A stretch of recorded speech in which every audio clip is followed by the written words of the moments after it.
Katie, can you please tell us why we are all here today? We are here today to discuss food insecurity and some of the health outcomes and health information about food insecurity. Okay, it's an interesting phrase. What is food insecurity exactly?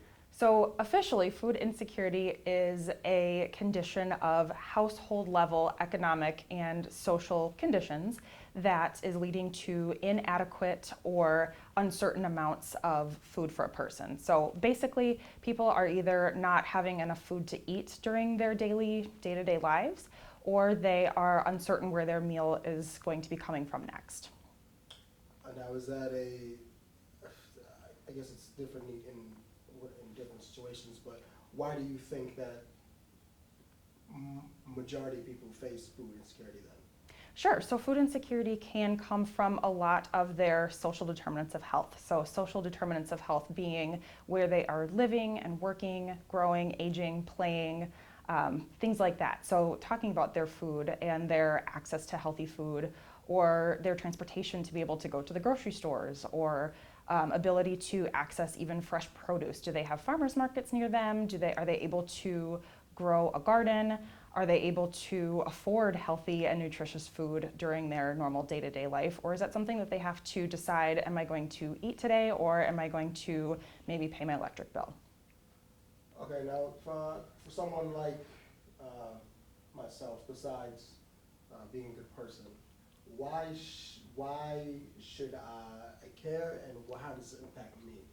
Sure. So food insecurity, a lot of times people think it doesn't happen near me. It doesn't happen in this town. It doesn't happen locally.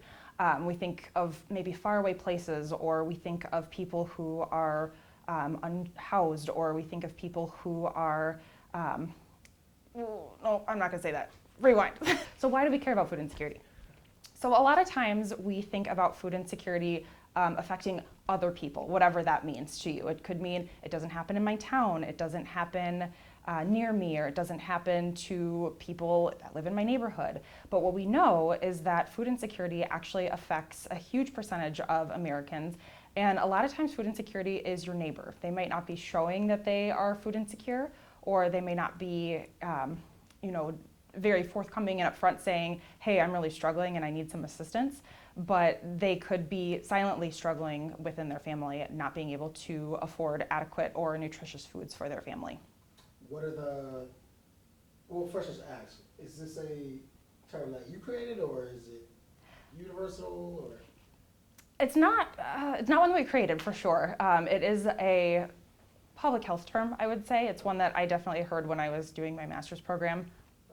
Use that or use it not if you're using this film, but it's a term that is used kind of universally to talk about different health initiatives especially. So I was getting a lot of my data from the Healthy People 2030 initiative, and so that's a big worldwide public health initiative to try to figure out how can we be the healthiest people by 2030. And so food insecurity and some of the social drivers of health is actually something that we are, as a public health community, working on to improve for people.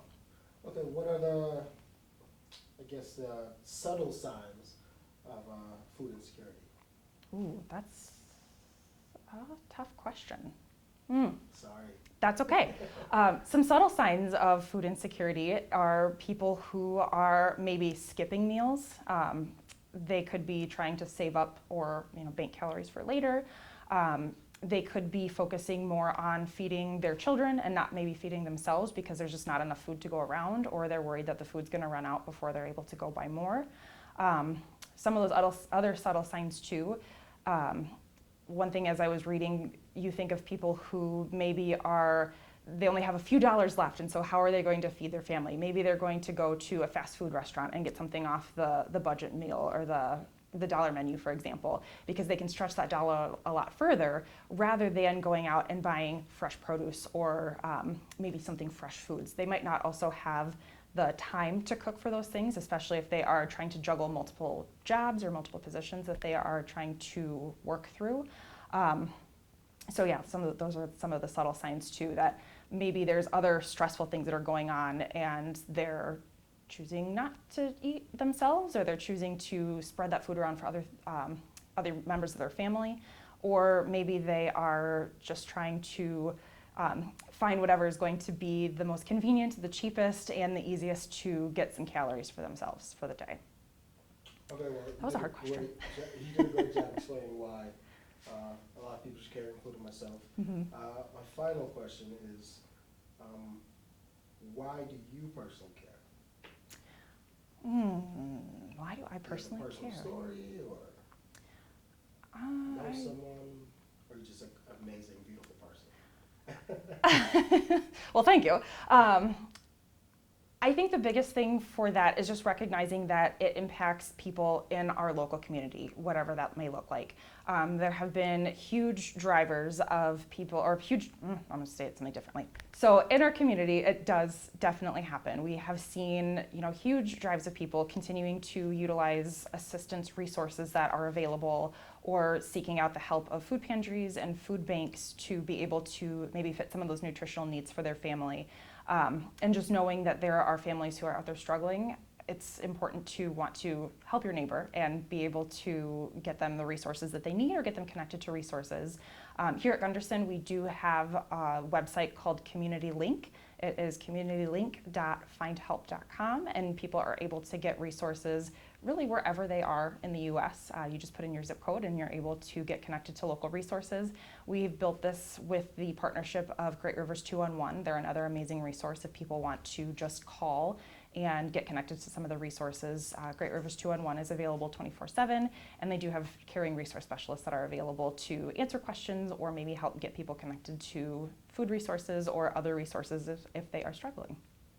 Okay, is there anything else you'd like to add that I may have missed? Some of the health effects of food insecurity I'll add. A lot of times people think of just hunger as being part of food insecurity, but that could be more of a symptom of food insecurity. It's not the cause of food insecurity.